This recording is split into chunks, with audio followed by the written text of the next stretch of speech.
Wubba lubba dub dub! Ryan Ridley, the brains of the operation. Dan Harmon sounds exactly like Justin on Recorded Media.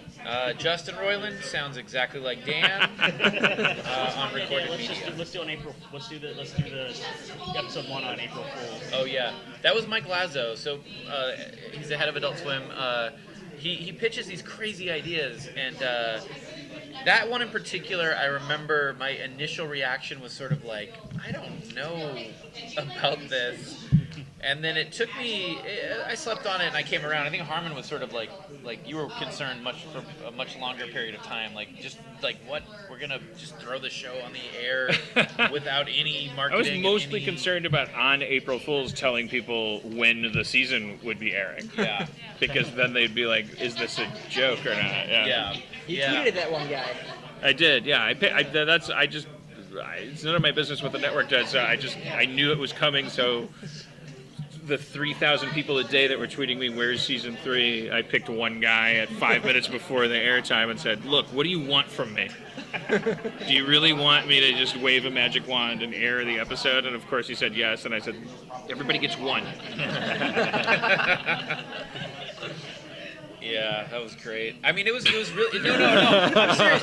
Like the thing I loved was like I've talked to a lot of the fans, and like it's the same story. It's like they were on one side of either telling a friend about it and being told like, fuck you, April Fools, or being on the other side, and being that person who's, hearing about it and going like, yeah, right, April Fools. I don't know why that one person was handling it more mature than the other person, but in any case, but yeah. So, and I love that. I thought that was such a fun, crazy thing. And then it was this fun build online, like because it was really on after this insane wait without any we kept a lid on it. We kept it so secret, which is very hard to do these days. There's leaks and it's almost impossible. Season 2, I think the first 3 episodes got leaked before they aired. Somehow people got them and they were online, before they aired, a week before they aired or whatever. So I was so terrified that this would go wrong.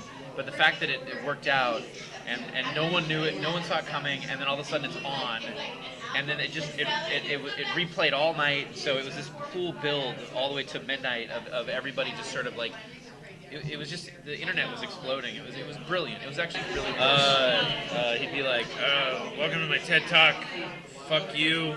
This is a talk about fuck everybody. I don't give a shit. I'm fucking drunk. And I'm going to drink all on the stage. How to get great deals on Nintendo 3DS. Yeah.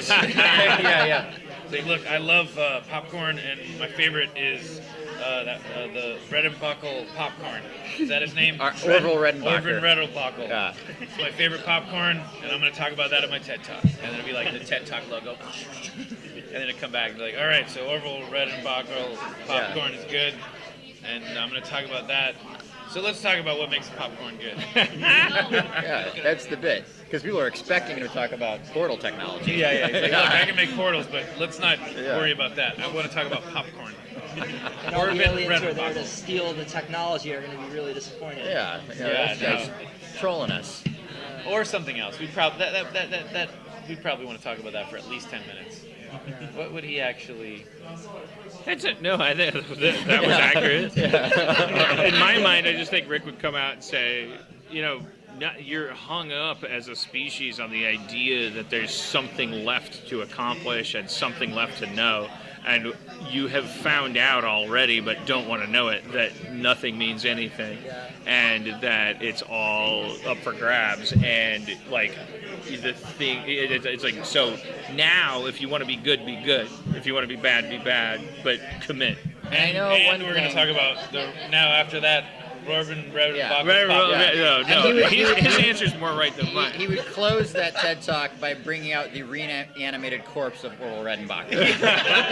For sure. Oh yeah, absolutely. Yeah. And he'd illustrate that you can make the corpse of Orville Redenbacher hate his own popcorn. Yeah. And then he'd say, again, nothing means anything. Yeah. It's all branding and it's all a lie. I hate this popcorn. Don't believe the hype. Be a primate. Own your universe. Leaking all day, there's an episode that deals with all at once in one concept: incest, bestiality, and cannibalism.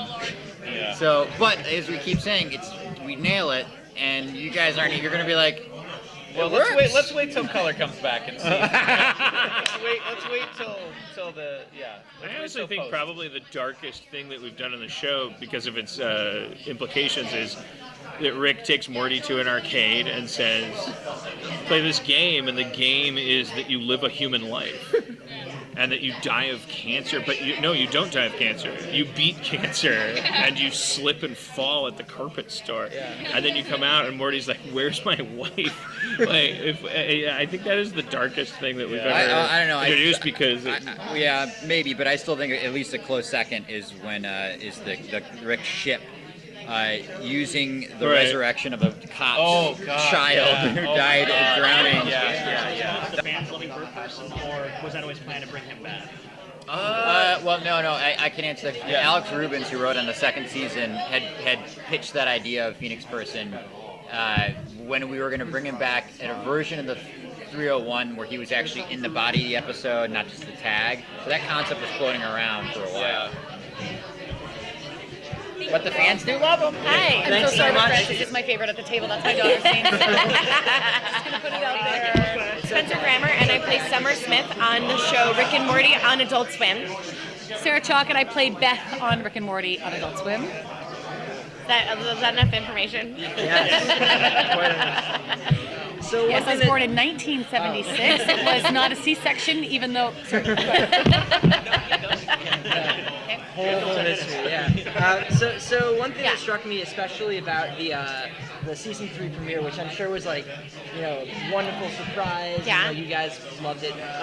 But there was like Morty really shows that he is now like this independent moral actor. Like he tries to kill Rick, and then Summer is sort of a foil to that. What role does Summer have to play as a moral actor in this upcoming season? I mean, I think Summer in general just stands up for the things that she believes in, like whether it's like a T-shirt or women's rights, or you can't just kill people without reason, and I think also my favorite part about this season is her relationship with her mother, and we do like a Mad Max episode where she goes and there's this kind of rebellion that I really resonate with as a person, as a woman, as a teenager that I was myself, and I think like Summer sort of coming into her own and like confronting her mother-daughter issues, right? It's like a teenage mother-daughter year for us. Yeah. That's how she's a foil, and also just a feminist in general. I feel. Anything more, especially with Jerry now being sort of ostracized now? Do you think there might be some revenge factor? From Jerry? Jerry, any revenge? I mean, not this season. Rick's like, you're gone. I know, and we really I think they really lean into the tragedy of what that means to lose your family. It is. I mean, it gets the season. It gets a little bit dark. It does. It gets really dark for Jerry. It gets dark for Jerry. Oh my God, there's one. I don't know if we're under lock and key. We're not allowed to spoil anything. There's one episode of Jerry's that is my favorite, and I'm trying to think of what we can we're in say his about apartment. Yes.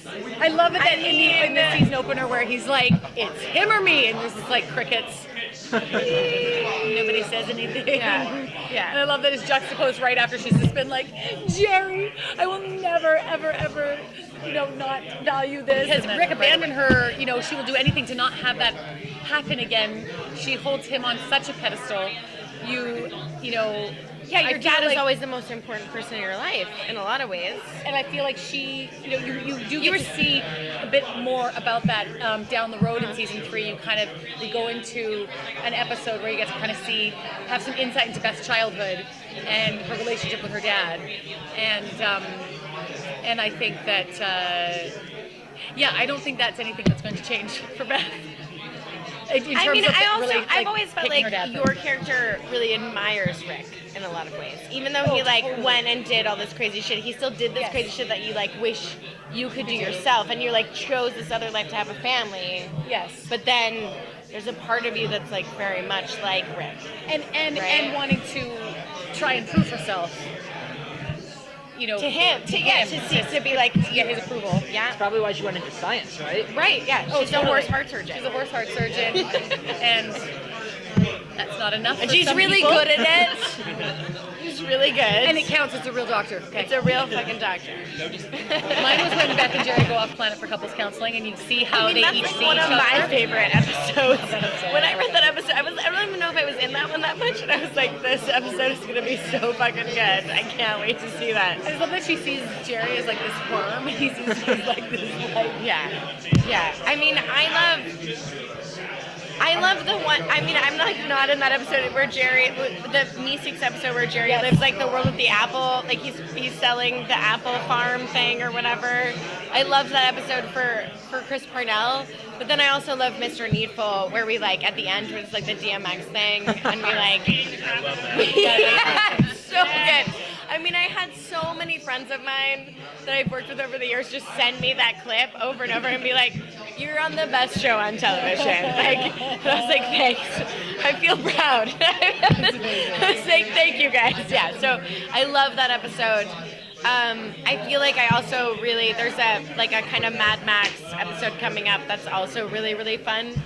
I don't know if you guys are in it as much, but because Rick and me and Morty like go off to another place because they're all getting in a crazy thing and Divorced. as in separate. I don't know. Let's not talk about it. There's There's some good. I can't wait. We record them we recorded them like a year and a half ago. Yeah. And then we go back in over the year to do like a little bit of extra recordings, just to pickups if like we're not loud enough and other people were louder, or they want to add more to make your character have more of an opinion. So sometimes I'm always like, I don't really totally remember what happened, but there's some really good stand-up episodes with this family in terms of the family dynamics and stuff that are really fun. And that's why they took so long, because they wanted to make sure that when you guys got a season 3, that it was actually worth it. Yeah. There's a lot of pressure. Yeah. You know, the fans of Rick and Morty are very smart people. You know, you can't just like send them like expectations. Yeah, they have high expectations. Exactly.